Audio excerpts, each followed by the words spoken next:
কোরআনটা পড়বেন ফজরের পরে সূরা ইয়াসিন,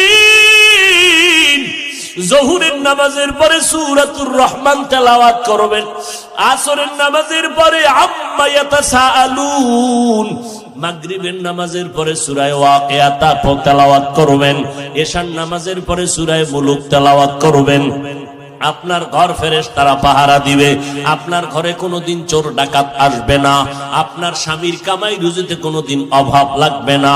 সূরা ইয়াসিনটা পড়া ভুলিয়েন না রে আম্মা জান। কপাল খারাপ, দুনিয়ার সব কিছুই শিখলেন, কোরআন পড়া শিখলেন না। আমি ছোটবেলার থেকে বলতেছিলাম, ভুলে গেছিলাম, আম্মা জান আমাদের গজল শিখাইতেন, আম্মা জান আমাদের কোরআন পড়া শিখাইছেন।